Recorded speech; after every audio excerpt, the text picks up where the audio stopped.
சொல்லுங்க. பொங்கல்ங்கிறது ஸ்டேட்டஸ் போடுறதுக்காக கண்டுபிடிச்சது இல்ல. அது நம்ம மண்ணுக்கும் இயற்கைக்கும் நன்றி சொல்ற ஒரு உன்னதமான நாள். இப்பெல்லாம் எப்படின்னா பிளாஸ்டிக் பூவை வாசல்ல கட்டிட்டு குக்கர்ல அரிசிய போட்டுட்டு அந்த மண்பானை ஐம்பூதங்கள்ல ஒன்னான மண்ணை குறிக்குது. அதுல வைக்கிற அரிசி நம்ம உழைப்பு. ஒஞ்சு பஞ்சல்ல ஒன்னான மண்ணை சுரிக்கிறது. அதுல வைக்கிற அரிசி நம்ம உழைப்பு. மஞ்சளும் இஞ்சியும் கட்டுறோம். அது வெறும் அழகுக்கு இல்ல, அது நம்ம உடம்போட எதிர்ப்பு சக்தியை கூட்டுற கவசங்கள்.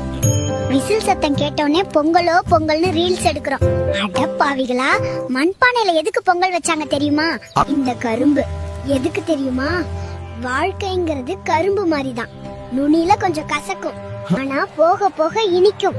அந்த இனிப்பை அனுபவிக்கணும்னா கஷ்டப்பட்டு கடிச்சு மென்னுதான் திங்கணும்.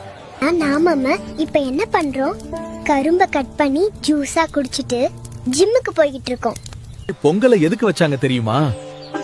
உழுதவன் கணக்கு பார்த்தா உழக்கு கூட மிஞ்சாதுன்னு சொல்லுவாங்க. அந்த உழவன் தான் நமக்கு சோறு போடுறான்னு அவனுக்கு நன்றி சொல்லவும், அந்த சூரிய பகவானுக்கு மரியாதை செய்யவும் தான் இப்ப நாம பண்றது டெக்னாலஜி பொங்கல். மாட்டு பொங்கலுக்கு மாட்டை காணோம.